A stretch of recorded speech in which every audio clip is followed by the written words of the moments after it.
from the Ticats Audio Network. This is Ticats Today with Louie B. Yes, it is Ticats Today for a Friday, April the 8th, 2022.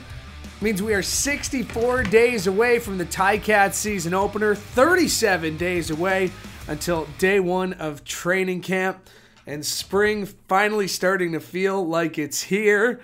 I know the calendar may have said spring as of March 21st, but now with some nicer days and some sunshine and some green starting to appear back in our lives outdoors, starting to feel finally like spring, and hoping that all this winter weather is behind us. Is 37 days away from training camp opening. That's, do the math here. I was never strong at math, but I think that's about 6 weeks until training camp, and rookie camp starts before that. The draft is on May 3rd. The global draft going May 3rd as well.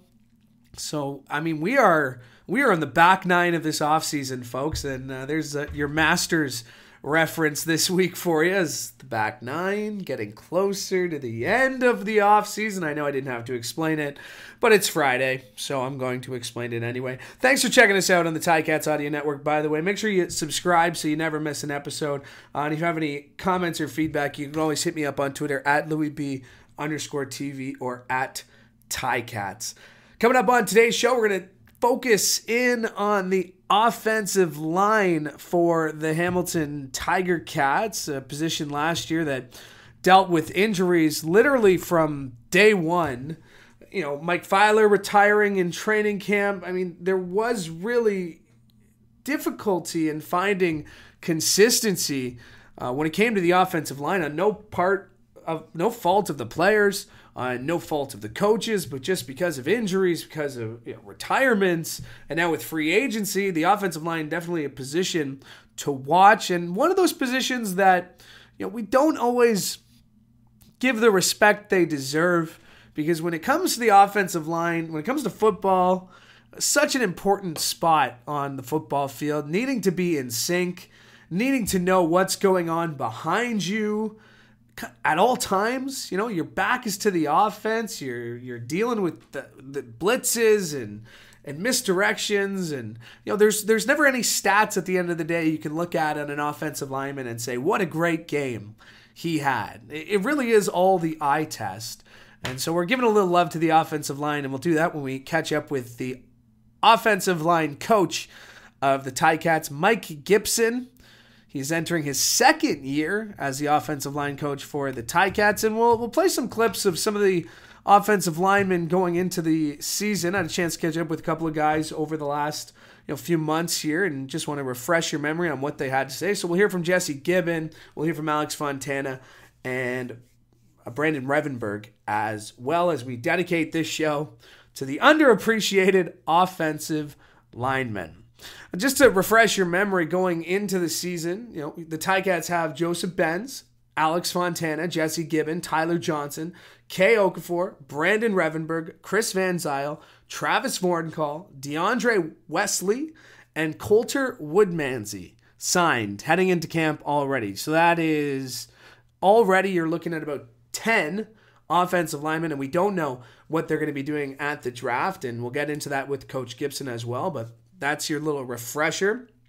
Darius Sirocco signing with the Red Blacks in the offseason, but other than that, Jordan Murray signing with the NFL's Indianapolis Colts. Those two, the big departures. And then you have the couple of additions in DeAndre Wesley so far, and Tyler Johnson and Alex Fontana, and the returnees from last season as well. So just refreshing your memory on how the Ticats offensive line currently stands as of right now. And again, we don't know what they're going to do in the draft. The Ticats have traditionally gone after offensive linemen in the draft. Brandon Revenberg, Kay Okafor, examples of that. Jesse Gibbon. So without further ado, let's discuss this very important position on the football field with the man in charge of it. Is the offensive line coach Mike Gibson, entering his second season with the Ticats. And Mike, thanks for joining me. Let's start there. Year two for yourself. How different? How have you changed your preparations for the season? How have you changed your off-season plans? What's different from year one to year two for yourself? No, I've been doing this a long time. So going from one year to the next, you have a routine that you go through. In the offseason, you watch your film from the previous year, watch some things you like, watch some things you need to improve on. Obviously, we've had some changes on the staff, with Jared moving to running backs and with Jason coming in as a receiver coach. So we've been having those meetings. So a lot doesn't change, to be honest with you. I mean, as far as your routine, and what you do, you just try to make yourself better. Now, last year was just such a strange situation on the offensive line, just in terms of the amount of bodies you went through, the amount of different rotations that you had at offensive line. Have you ever experienced a season like that where it just seemed like every week, because of an injury or because of something else, you weren't really able to put consistently, the same group of guys out there? Well, unfortunately, when you play a number of games, and even though the season was only 14 games compared to 18, then you had 3 playoff games, so a 17-season schedule, you're going to have injuries and things like that. It's a physical position. Probably the offensive and defensive lines were the 2 areas that were impacted the most by a year off during COVID. And to just expect those guys to go back in and to have the physical contact without really a long preseason or without a previous year. I mean, I think that if you look across the league, even teams that didn't have injuries on the offensive line, it took their offensive lines a while to gel, to play to the standards that you would like. So, it was a difficult year, but it comes kind of with the process, and you have to play with who you have. And, that's what we did. Now, speaking of playing with who you have, you're going to have a healthy K. Okafor, Brandon Revenberg, Chris Van Zyl. I mean, the leaders of the guys who have been here before. What does it mean to have that core group? And I'm going to ask you about Coulter in a second, but that core group that you have from last season coming back to this year, what does that mean to you? Well, the terminology, you're not catching up on terminology. You're not starting from ground zero or page 1 in a book, so that gives you a leg up. The 2 individuals you mentioned heavily there, being Chris and Rev. They're veterans. They've been around a lot. They've been through a lot of systems and so forth. I think you'd have to talk to them, but I think that as the year went on, their level of play improved, and getting Chris healthier, even though he wasn't fully healthy all year, hopefully, all indications are he's going to be 100% when he comes to camp, and that's without a doubt a help.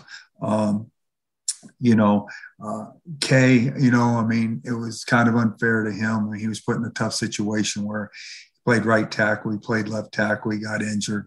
He was a guy who had been a 6-man primarily in his past and thrown in against some pretty good people early in the season. He had his growing pains, which you are to expect, but he's a fine young man. It's never for lack of effort or anything on his part. We just have to continue to work to refine his technique, as we do all of them, and to add things to their toolbox. So, it's nice to have all those guys back, obviously, but with each new year, there's new challenges as a team, as a unit, as an individual. So, we'll get to camp here in 6 weeks roughly, and, start all over again, and hopefully stay healthy, knock on wood, and, build on what we accomplished last year.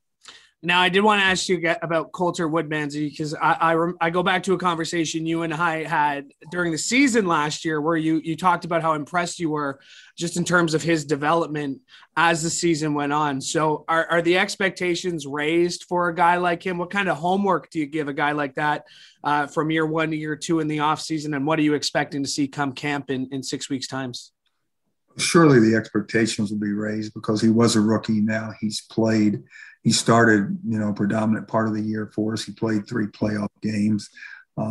He's a year older. His private situation has changed. He's gotten married in the off season. So all that maturity and growth from a personal and a football standpoint you'd like to see, which we expect from him. He's a young man that the game means a lot to. So he studies the game, quite a bit in the off season. He's looking at center and guard tape and to learn from some of the better players in the league how they play, as well as some of his own teammates. During the season, as a rookie, every snap is a new experience. So now he has some experience. Next year as a second-year player, you would hope he can use those experiences and build on his new experiences from year 2. And I expect him to. He's a great young man. He's a young man who is very well liked on the team. In his own way, he's a leader. He doesn't say a whole lot, but he's always there early, stays late. You never questioned his dedication or anything like that. So, he's ready. Hopefully he's ready to take the next step. You got Joseph and Jesse coming back as well, but I do want to get into some of the new guys, including Alex Fontana, who, when I talked to him after he had signed, he had said there's nowhere else he'd want to play than here in Hamilton. You got to be excited when you hear a guy say that, but when you look at his tape, what stands out to you from his standpoint? Well, I'll surely address that, but Jesse Gibbons, I want to go back to him for a minute because he's a young man who started for us. And then we made some decisions and went into another direction as a starter, but he dressed always as the 6th guy. And, if you really want to talk about a player who probably improved the most during the season, Jesse's going to be high on that list. He might be the most improved. So, he's a young man we're expecting a lot from this year. It was important to get him re-signed. He is at that developmental stage where a year ago you would think that, he played more, he didn't play as much as Coulter as a rookie, but in year 2 of his deal, he was in the mix as the 6th and he played a little. And so you expected that growth from him. I think he will make that giant step this year, or at least I hope he will. As far as Alex, Alex is another good guy. I've had the fortune over since he signed in February. We signed him, in the first week there or second week in free agency. Him and I have met every week since then. His football IQ is outstanding. He understands the game. He sees the game. It doesn't have tunnel vision. He can see the whole aspect of what you're trying to accomplish up front. So that's a big plus. Number 2, I believe, his brother owns a gym, so he has an ability to have facilities to work out in, and he's taking full advantage of those. So from a physical standpoint, even though, he didn't play in 2020 or 2021, he'll have to knock some of the rust off, but from a strength standpoint, and body control and things like that, I think he's going to be fine. He's a talented kid. You don't go to the University of Houston, which is a pretty good football school, and then go to Kansas, which may not, have won as many games as they wanted, but play in an outstanding conference. So he's playing against good people every day, every week that he has competition. So, I think he's going to be a fine addition. He's a center by trade. So that's where he'll start, he could also move out to guard, which would not be a problem for him, but very happy to have him, very happy to, just get to know him because he's an impressive person. And, I again, just in talking with him, you can see he has leadership ability, and I think he'll fit into the room very well. I think Coulter and him have already started working out together. So, he's going to be a nice addition. And I'll throw at it before we go here the two most recent American signings in Tyler and DeAndre, that being Tyler Johnson and DeAndre Wesley.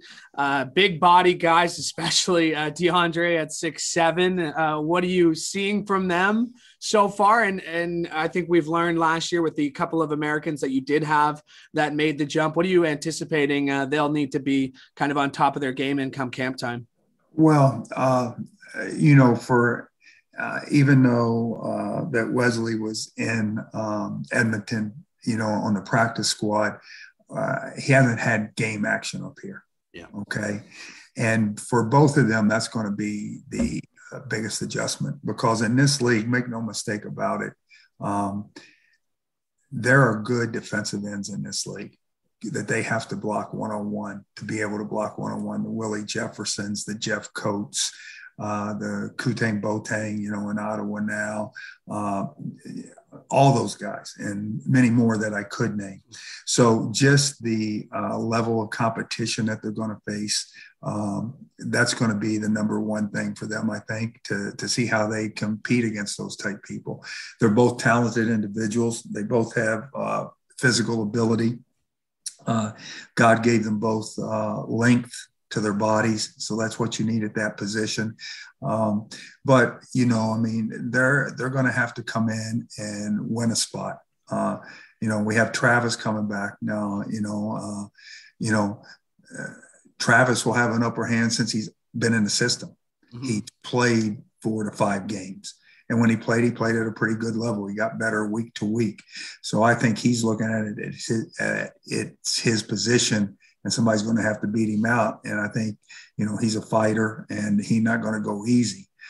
But those two, and, I wouldn't be surprised if there's 1 or 2 more before we get to camp, because that's an important position for us, to find the guy we need there. We went through a lot of bodies there last year. And, we'll just have to see how that all falls out. Before we go, the Ticats historically are always very good at drafting at the offensive line. What have you seen? What have you been saying with Drew? I'm sure you and Drew have had some conversation in terms of the guys who will be available come the draft. What's your initial reaction on kind of the offensive line class of 22? Well, people, and I'm not going to say who, okay? People don't think this is a very good offensive line class. And I think what they're comparing it to is there's not a lot of Canadian offensive linemen who have played in the U.S. and who are eligible for the draft, who are in the draft this year. There's some talent in this draft. I like some of the kids. I like some more than others, obviously. But there are enough players that I think could come in and could be a nice addition to us. Those decisions are obviously above my pay grade, but I feel very strongly on a few of them, and I've let my opinion be known. And, we'll see the direction we go in. Drew and I have a meeting next Thursday to delve into this in a lot more detail as far as specifics and what I like about this one and what I don't like about that one and why I would take this one over that one and so forth. But, Drew does a nice job in our scouting department. I mean, Ed Hervey's a great addition to us because, I've been with Ed before. Ed and I kind of see eye to eye on the guys up front in my dealings with him in the draft in the past and everything. We were together here for the regional combine in Edmonton a few weeks ago, and we had a nice long conversation. So I'm sure that hopefully I'm sure that there'll be 1 or 2 rookies that come in and have a chance to show us what they're all about and have a chance to start their CFL careers here in Edmonton. Well, it should be fun to watch CFL draft just a few short weeks away, and then training camp just a few short weeks away after that.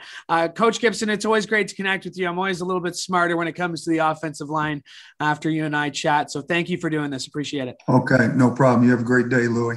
We'll see you at camp. We certainly will, and my thanks to Mike Gibson, offensive line coach of the Ticats, for joining me today. And a couple of things I want to unpack from that interview, and the first one is the high praise for Jesse Gibbon. And Jesse Gibbon was a highly touted prospect for this Ticats team going into 2020, and it was interesting to hear the praise that Mike Gibson was giving Gibbon, not for any particular reason, but we didn't get to see it on the football field. As it was mentioned, he just does the sixth offensive lineman quite often for the Ticats, but he re-signed before free agency, foregoing the chance to see what he could get for himself on the open market, because he believed what was being built here with the Ticats. And I think that's kind of the highest praise you can give to the system, is a guy who was the sixth man on the offensive line, believes in himself enough and believes in what's being built. And now hearing the coach's praise like that, you can see why he decided to re-sign. But I'll play this here for you, because I did have a chance to catch up with Jesse a couple of weeks ago, in fact, before free agency, and I asked him point blank why he decided to re-sign with the Ticats. Here's what he had to say. Oh, it took a lot of conversations, a lot of talking. It's something that, playing for, like, in my hometown, I guess it's one of my dreams and all this, and that kind of thing. So it really, that was a huge part of, like, re-signing, coming back. And, it was a tough decision, but I'm happy to be back. And a lot of the guys are still around. So it's good to see that, and really makes me look forward to coming back. That is Jesse Gibbon, as we heard from him earlier in this offseason about his decision to re-sign with the Ticats, and unpacking the interview with Coach Mike Gibson here. A couple other things I want to highlight, of course, is the addition of Alex Fontana, and not sure if you picked up on it, but it seemed from what Mike Gibson just told us that it sounds like Alex Fontana is slotted as the starting center heading into camp. So that's exciting and necessary with the loss of Darius Sirocco. And we had a chance to catch up with Alex Fontana once he signed with the Cats. And if you want to hear the full interview, you can search for it wherever you found this on the Ticats audio network. But wanted to play this clip for you, because Coach did mention he has been out of football for the last 2 seasons, didn't play in 2021. So I asked him, when I caught up with him, about that, and whether he feels that those 2 years will hurt him or help him heading into camp. And here's what he had to say. For sure. Being out of the game for 2 years was pretty tough, making a decision last season just to sit out, just for my own personal reasons. It was difficult, but you know what? I mean, these last 2 years, I'm kind of looking at it as an advantage to just get healthier, get better, get stronger, get faster, etc. But I guess the most difficult part is just playing football again. Like, it's back at a high level. You know what I mean? Like, I'm sure once I get out there on the field, it'll be like riding a bike and everything will come back to me. But just playing football, man, like you can't emulate that anywhere else in the weight room or on the practice field. You can, or while you're working out. But there's no other place that you could emulate a game of football. So I think that'll be the biggest thing for me, just getting back into it for sure. That is Alex Fontana, one of the newest members of the Ticats offensive line, hoping to make the team out of camp. And before we go, I wanted to play this clip from Brandon Revenberg, who will be the longest serving Ticats offensive lineman with the team. And maybe you're kind of like me, and you think that Brandon Revenberg is been here forever, and he has been. He's entering his 6th season with the Ticats, but it feels so much more than that, because he's such a solid presence on the Ticats offensive line, has never missed a game in his CFL career.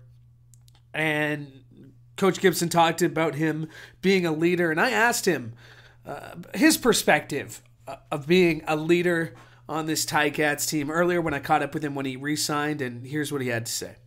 I mean, I definitely felt proud, watching those guys, because I know I kind of look back at myself when I was starting out as a rookie, and I had my vets. I had Feiler and Bauman that kind of took me under the wing.